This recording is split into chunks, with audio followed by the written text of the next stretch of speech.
Hello everyone. In this video, I would like to introduce the IDE function. What is IDE? IDE is a script editor function that lets users customize and develop their script for indicator, condition, strategy, etc. Where can we find the IDE function? IDE located in the lab function. Users can also find the IDE function in the toolbar section on the top of the screen.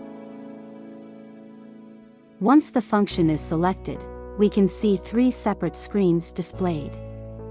On the left-hand side screen, we call it Script List. Script List contains multiple script-written types such as indicator, condition, strategy, quote, and function. In each type of script, it has already contained some examples in the system's existing folder. You can use the search box to find specific script types by entering their names or descriptions. Add Folder button allows users to create a new folder under the username to organize their scripts. The Add Script button allows users to directly create the selected type of script. Users also can click on the pointing right arrow to expand the script inside a folder. If the arrow is pointing downwards, it indicates that the folder is expanded. Clicking on the downward arrow will collapse the expanded folder. On the right side of the script list, there are two sections. The top half displays the selected script contents for users to edit the script according to their needs. When users start to edit the script, users can find the button with the AI icon in the bottom right corner of the editing area. Click on it can be used to chat with ChatGPT AI for assistance. Please note that to use this function, users need to have their own OpenAI paid API key. Users can also specify which model to use, and each model will cost different API tokens depending on the model and how long is the query. The bottom half displays the tabs such as compilation, print, function, and data. Users can adjust the boundaries of two areas to modify the distribution of their visible regions.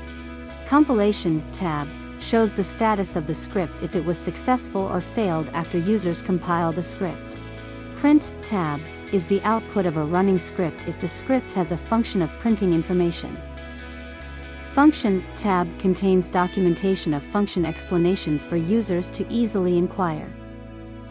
Data tab contains documentation of data explanations for users to easily inquire.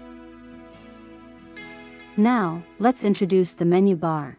The menu bar consists of four tabs, which are File, Edit, View, and Compile. The first tab is File tab. It contains 8 list-down functions. New is used to create a new script, or users can quickly activate this function by using the shortcut Ctrl+N.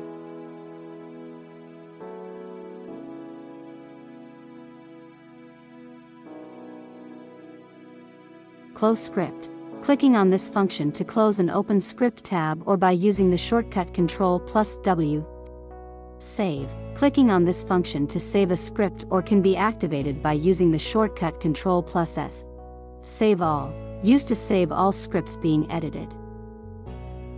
Change verification code is used to set the default password to a script.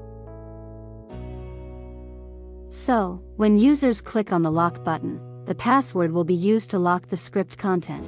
Please note that the locked script cannot be deleted or modified until the user enters the correct password. To unlock the script content, users can click on the Unlock button, then input the password that has been set earlier. Then click OK. But if users have forgotten the password, users can remove the password by clicking on Unlock button. Then, Forget verification code button. Then input your EzQT login password. Then click OK.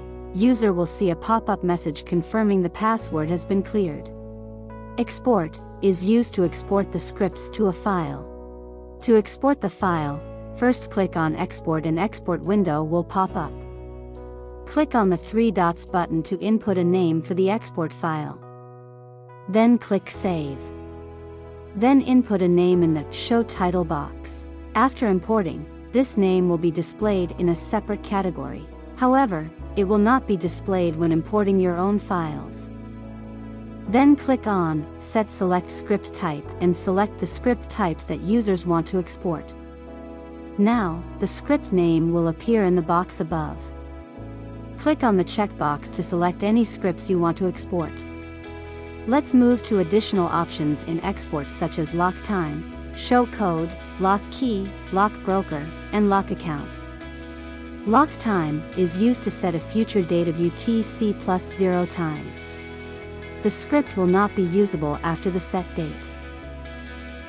The date can't be the same as the current date and needs to be set after the current date.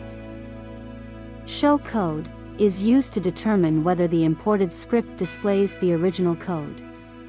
Lock key is used to lock the script, so that only the user who knows the correct verification code can successfully import the script. Lock broker is used to limit which broker to use with export script. Lock account is used to specify the account that the script can import. If it is not on the list, there will be no relevant content after importing. Search account is used to search whether the account exists in the above list. Then click OK, and a pop-up will show a message confirming whether the export process is a success. Import is used to import the scripts from a file. Now, try to import the script from a file. Click on Import. Then select what the file you want to import. Click on Open. Click Yes to replace the existing script. Next, a pop-up message confirming if the import is a success or not. User will see the imported script at left side of the screen below username section. Close.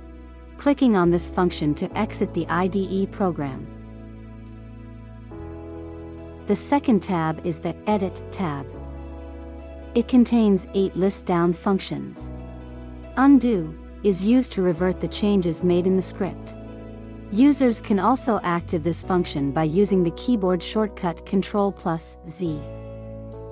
Cut. The selected content is removed from its original location and stored in the clipboard, allowing you to paste it elsewhere. Users can also activate this function by using the keyboard shortcut Ctrl+X.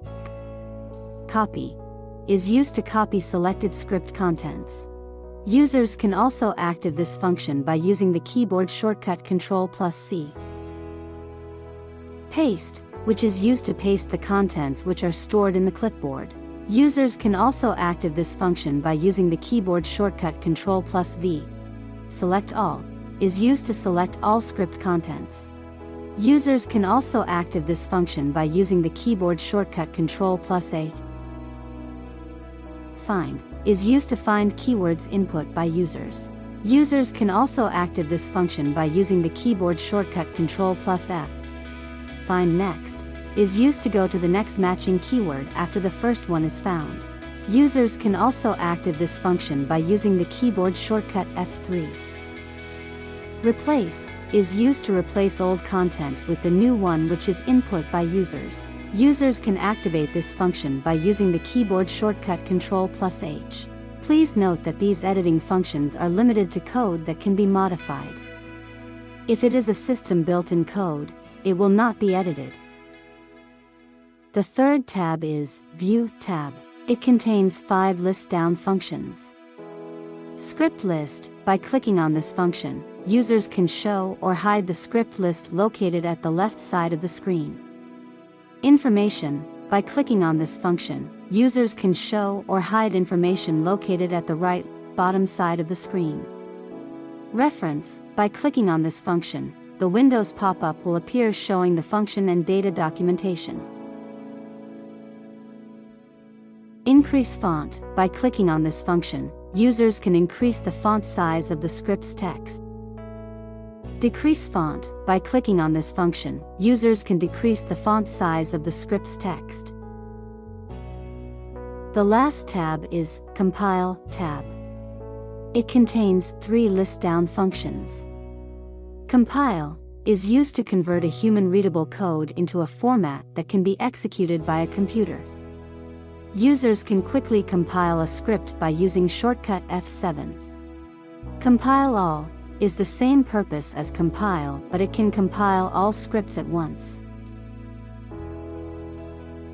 Compile break is used to interrupt or stop a compilation process when compile all is in progress. Thank you for taking the time to watch this video. For a further introduction to script editing, users can watch another video.